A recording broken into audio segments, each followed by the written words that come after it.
So over $2.4 billion just vanished in leveraged trades this week. Yeah, it was a completely violent drop. Right. I mean, Bitcoin fell below 65,000, straight down to around 61,500. And the craziest part is it happened right at the exact moment Wall Street finally embraced it. So welcome to the deep dive. We're looking at the June 2026 state of the Bitcoin ecosystem. And for you listening, you really have to ask if this is like watching a rebellious teenager finally get a corporate job. That is actually a really great way to put it. I mean, it's making money, sure, but it's totally losing that disruptive anti-establishment identity in the process. Exactly. And that identity crisis is actually the very mechanism driving this crash. Like, we aren't just seeing a random market dip here. We are watching this massive structural shift in where global liquidity is flowing. The leather jacket days of sticking it to the man are basically over. Okay, well, let's unpack that capital shift then. Because the money didn't just evaporate, right? It essentially bought a one-way ticket to Silicon Valley. We are seeing this really aggressive rotation out of digital assets and straight into AI and semiconductors. While Bitcoin dropped, U.S. semiconductor stocks shot up like 170%. Right, and it's not even just the allure of AI pulling that capital away. It is actually the boring traditional financial instruments too.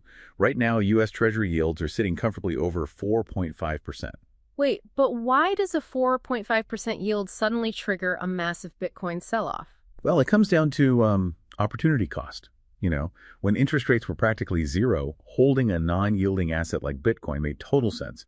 But today, a massive corporate fund can park $1 billion in sovereign debt and get a guaranteed $45 million a year for doing absolutely nothing. Wow, so risk-free money, basically. Exactly. Suddenly, justifying a highly volatile digital coin to a board of directors becomes incredibly expensive. And because of this, Bitcoin is breaking its own safe haven narrative. It used to be uncorrelated, then it moved to the S&P 500. Now it actually has a negative correlation.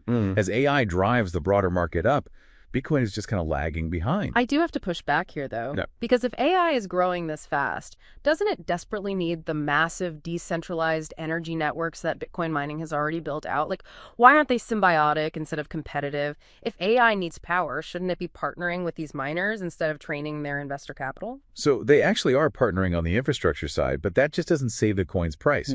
Capital is mercenary. Institutional allocators do not share the ideological conviction of the early cypherpunks. What really shows the scale of this identity crisis is how the die-hard true believers, like the massive corporate whales, are suddenly eyeing the exit doors too. Oh man, which means we are officially witnessing the death of HODL. We really are. Hold on, for dear life used to be this sacred vow.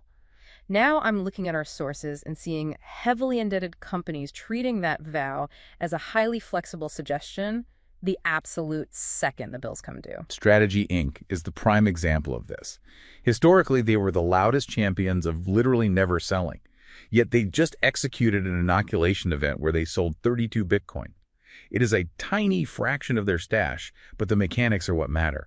They sold it specifically to fund preferred stock dividends. Wait, really? Yeah, they're basically liquidating the rebellion to pay traditional shareholders. That is wild. And then you have MRI Holdings unloading over 15,000 Bitcoin just to retire $1 billion in convertible debt.